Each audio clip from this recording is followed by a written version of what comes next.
Hello and welcome to another Sprues and Brews unboxing. Today we're looking at the new Legions Astartes Battle Group box for Warhammer the Horus Heresy. So first of all, I want to say a massive thanks to Games Workshop for sending us a free review copy to check out on the channel. What we're going to do in this video is checking out what comes in the box, looking at the new miniatures that are in here and kind of what the value you get from this too. And then we're going to be having a look at the content, seeing how they all go together. And at the end of the video, we'll have these built and painted to show off what they look like in the flesh, along with some comparisons to some other Horus Heresy miniatures. So if you don't know, this is the big new box that potentially is the sign of things to come for the Horus Heresy. Obviously we got the big Age of Darkness box with the second edition of the game, which came with a load of miniatures in the rule book. And it looks like this is a nice kind of interim box that they're doing here. This is £125, and if we flip it over, we get 30 brand new Mark III Marines, scaled to fit the Mark VI ones that came in the Age of Darkness box. You also get a special weapon upgrade frame as well that allows you to build, you could build all of these Marines with special weapons from that frame. You get a load of stuff on there, we've looked at that in the past. So that is included in the box too. You also get the Proteus Land Raider, which is an amazing kit, and you get the new Deredeo Dreadnought as well, the kind of AA Dreadnought with its big autocannons, and it looks like there's an option for plasma on there too. And I think we need to look at the parts properly when we go through the assembly, but I think it should be fairly easy to make this magnetizable, to switch between the two loadouts, but obviously we'll look at that during the video and see if that is feasible. So yeah, £125, I think that's a really good price. The Marines, I think the Mark VI ones were box 20 for £40. So let's say we've got £60 worth of Marines in there. Obviously you've got the Land Raider, and the Dreadnought's going to be probably at least £40. So yeah, I think you can get a fair saving from this box. I don't know how long this is going to be available for, whether this is a limited run, and presumably the individual contents of this will be released separately later. But if this is something they do every time a new armour mark comes out, release a big box with a load of kits, I think that'd be really, really good. I'd love to see that. Obviously this isn't the only Space Marine armour set that we've got coming this year. In December we've got the Assault Marines coming too, which I know a lot of people are excited for, that I've got World Eaters or Blood Angels, or a lot of those close combat based armies. So yeah, without further ado, should we crack this open and see what we get inside? So it's not as thick a box as the Age of Darkness box, but it doesn't have any rules materials in here. It is just the miniatures. So we'll have a look at the assembly instructions in a little bit, but we'll scan through the contents. Now some of this is old, some of this is new. So we'll take out the bases. First of all, we get the special weapon upgrade. This is the same as the one that was available.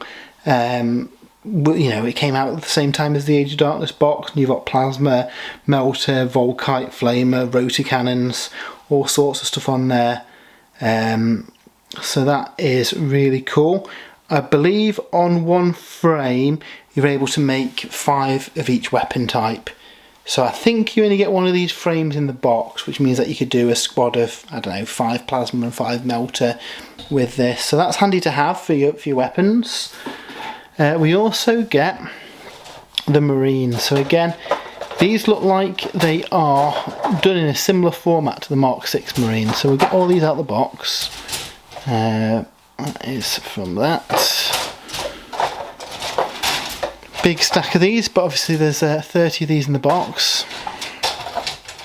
So yeah, I think that is all of those. So I think these are done in a similar format to the Mark VI Marines, where we get 6 identical frames that each build 5 Marines.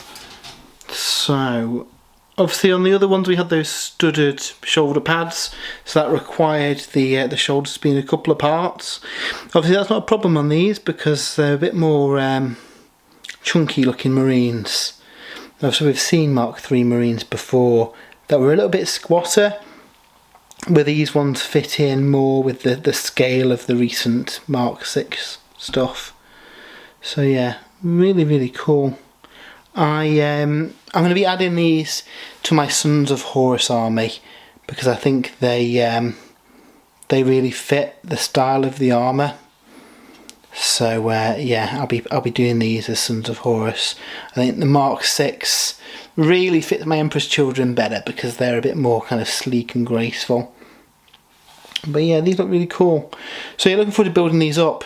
Now, interestingly, they come with the same command frame that was on the Mark VI Marines. So that has all the same upgrades on there. We've got the bayonets on there too. So it looks like all the upgrades that you could use from the previous kit, the Mark VI kit, are cross-compatible on these. And I suspect that's what they're probably trying to do across the range. Have all of these different Marine kits be compatible with all the upgrades, because then obviously all the already released plastic kits work with them too. So that's really cool to see. And yeah, obviously I know a lot of people have been upset about the lack of posability on these. Personally, I prefer the monopose because they look better, rather than having, sometimes they look a bit action figure where you have them having too many degrees of motion on them. So yeah, we'll move those to one side.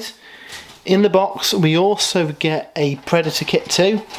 So if we take that out, and that, and that, and in here, we've seen this before again, but we'll just have a quick look at it. Really, really nice kit. Builds a couple of different variants too. You've got the Carrier variant or the Explorator. So I'll probably build this as a Carrier, because I think I previously built the last one I did of these for the channel as an Explorator. So again, this will be in green for my Sons of Horus, because I want to put together a little bit of a tank company for them too, and this will be a nice thing to add to there. Add it to my other Proteuses, and I'll be able to have some armoured transports for these Marines to ride around in, which is cool. So yeah, they are the same sprues that we've seen a couple of times now for the vehicle upgrades. And then we do get another new kit in the box. So if we take this out, and this is the new Dreadnought. Oh, in the bottom of the box we've also got the other frames for the Land Raider. Again, they go together really easy. But yeah, so in the bottom of here we've got the new Deredeo Dreadnought. So this is the uber shooty Dreadnought. It's a heavy support choice, plasma or big kind of anti-air autocannons. This thing is the enemy of anything wanting to deep strike in. It is really brutal at that. And we get some really nice designs here on the carapace, which yeah, they look really, really cool. So yeah, I don't know which of these I'll be going for. The Eagle one's really nice for an Emperor's Children army. That's probably the most Sons of Horus one. But yeah, they're really cool. So that looks like the main assembly on these two frames. And then the other sprue is split in two and has all the options for the arm weapons as well. And it looks like they are, you know, each of them is independent and builds all the parts that you'd need to make that weapon. So I suspect that there will be possibility to magnetize this. Obviously we'll look at that in a bit more detail when we come to look at the assembly instructions, and obviously I'll have built this as well by the end of the video. But yeah, I've got a feeling this might be switchable between the two. And with them both being on a separate frame, I wonder if the intent was for there to be two separate kits on this, because that's what they did on a lot of the vehicles for Horus Heresy, basically packaged them with different weapon options, but it looks like in this one they're both included on the same frame. So that is that. We also get a load of transfers in the box. These look like the same transfers. Yeah, they're the same transfers from the Age of Darkness box. So Imperial Fist and Sons of Horus. Useful for me because I play Sons of Horus. Obviously we've seen those a lot. So what we'll do now is have a quick look at the assembly instructions, just to have a look at how all this goes together. And then what we'll do is jump to the future and have a look at these built. So if we crack this open, we've got all the options for building the Marines. I quite like the power sword. That looks really nice. Yeah, so yeah, like I say, a lot of those upgrades from that frame work in exactly the same way as they did on the MKIII Marines. Again, not too many pieces, look like they go together really easily. I suspect these ones will go together a bit quicker than the MKIII Marines as well, because you haven't got that shoulder pad in two halves. Interestingly, we also get all the instructions for the special weapons and heavy weapons too. So again, like with the MKIII ones, they are paired to specific poses. So just bear that in mind when you are building them, that those arms and guns will only marry up with certain poses. And basically it's because they've got the few different strides that they're in. The arms have got enough give then to fit into that pose. So for the purpose of this review, I probably will build 2 squads of 10 Marines and then 2 5-man squads with special weapons, just to show kind of how they look with those new weapons on them. I'm thinking maybe, I don't know, plasma and melter maybe, but we'll see shortly once I've built these.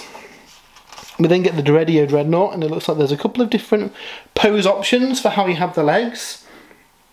So that's quite interesting. It looks like you can build it with stabilizers out or without them. So yeah, I don't know what I'll be going for there. Maybe the stabilizers out just because they're like a heavy anti-air platform. If I feel like they'd have those supports down to make it easier to support the weapons. Then the individual weapons get built up, and again, I don't think there's any shared parts across them. I'm fairly certain you'd be able to build the entirety of these weapons using the parts on the kit. And then perhaps attach them to the body, stick a magnet in there, and then have those arms switchable. The actual kind of like bit on the top as well doesn't glue in, it just rotates. So yeah, I'm going to have a play with that. Again, I'll let you know on the review, but if I try building both of these and magnetise this little point here, then that should make it that you can switch between the two loadouts. So, you know, you get bang for buck then with the kit and be able to use which of the weapon loadouts you want to. So more on that as we get to the end of the video. Then we get the full Proteus instructions, and again, this one can be built with a few different options too. So the carrier, the explorer, or you can put a hull-mounted weapon in the front of it too. So probably the carrier I'm going to build for this one, because I've not built one in that configuration yet. And again, we've seen this kit before. There's lots of options on there. It's a really, really nice kit. So yeah, what we're going to do now is jump to the future and have a look at what these kits look like when they're assembled.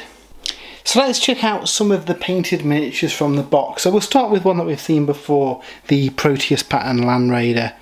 And I really, really like this kit. If you're of a certain age, this will bring back massive memories of the original Land Raider back from Rogue Trader times.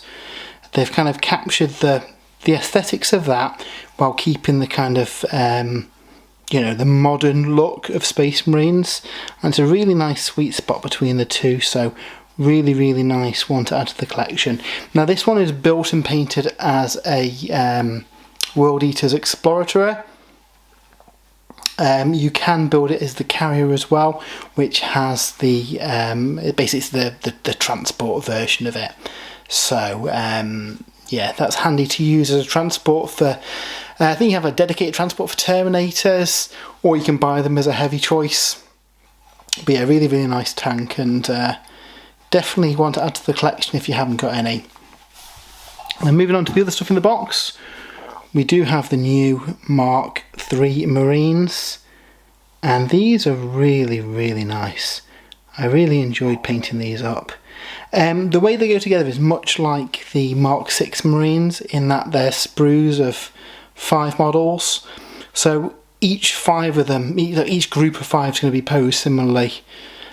So they're not as posable in that respect, that you could, I suppose, cut them. Really in the Horus Heresy, with the numbers of troops that you field in though, it's not necessarily the end of the world if all your squads don't look different though. It's got the same upgrade sprue as the MKIII Marine, so we've got the same helmet here and power sword and the plasma pistol on the captain.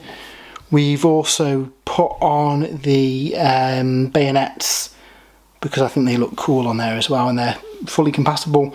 In much the same way, all of the special and heavy weapons as well are fully compatible with this set. So yeah, these are really nice to work on. I'm looking forward to doing some more. The other 20 in the box Dave's going to do as word bearers, because he's been really keen to do a word bearer force. I've got these 10, this initial squad, to add to my Sons of Horus to kind of round out the number of line choices I've got, because you can never have too many line units in Horus Heresy. You need them to score your objectives and the like. One word of warning on these: when you're cutting the bodies from the sprue, make sure you flip the sprue over so you can see the side without the numbers on, because there's actually little pegs that do support the arms. The first couple I built, I actually snipped them off thinking they were part of the sprue. But then that made it really hard to attach the guns to them. So yeah, just make sure that you've not removed those accidentally, because it will make your life a little bit harder, and the little guide pegs make fitting the arms really easy then. Now the big one is the Deredeo Dreadnought. A lot of people have been looking forward to this one, and I mentioned in the video how I was going to see if it's possible to make this one magnetizable, because you know, you've got the 2 weapon options there. It'd be a shame not to use them. Now what's really cool, if we take this apart, the top turret is separate. So at the minute we've only got the option for these, but there are missiles on the profile too, along with the las cannon variant and the Volkite variant for the weapons. So I suspect we will get a separate kit showing those off, and that just slots in the top. If we take the main body and have a look at the side here, you can see there's actually pre-drilled magnet holes here, and then in the top and the bottom of this little box bit as well, you can just about make them out. So if you pop 3mm by 1mm magnets in there, you can actually have the weapons fully modular. So we've got the auto cannons here, which just slide in there, but you can remove them and instead pop in the plasma cannons, which is a really nice touch. But they actually fit by just resistance as well, so you don't actually have to use any magnets on them, which is a really, really nice touch. I need to finish painting off these plasma guns, but yeah, it makes it really easy to have these modular. Once they're built and painted, it just adds up enough resistance to hold them in place without. So yeah, really, really happy with that. It's a really, really nice kit, and I'm glad they've made it so that you can have these modular, because it does also mean that if in the future they you know, release the other variants of this, that we could have a situation like with the classic Dreadnought, that we get the option to just buy the additional sprue with the las weapon and the Volkite weapon on there. So yeah, I think it's a really good thing that they're fully modular. So yeah, that was a look at the contents of the new battle group box for the Horus Heresy. I hope that we do see more of these in the future. Say, you know, when the Assault Marines come out in December, maybe a box that includes a sprue of jet bikes and a new land speeder or something in a similar theme, where you can get it all together at a discounted price. Now it is worth saying that you get the Space Marines free in that box. You save about £60 by getting this box over the separate components, but the separate kits are available separately today too, so you know, that might be an option for you too if you want to save some money and you're not too interested in the Dreadnought or the Land Raider and you just want the Marines. You can pick up those by themselves too. Over on the website I've got a full write-up of this as well, with more pictures of all the models, and also we've got a full write-up of the Exemplary Battles in the Age of Darkness Volume 1, which is the new supplement for the Horus Heresy. We've got a full review of that up on the website as well, which includes a look at the new rules for Demon Fulgrim. If you would like to support the site as well, we've got an affiliate link for Element Games in the description. If you use that, we get a bit of a kickback, which helps run the site. And if you have enjoyed this, why not give us a follow and like the video? is massively appreciated and really goes a long way to help push this video to as many people as possible. But until next time, have a great weekend and we'll see you soon.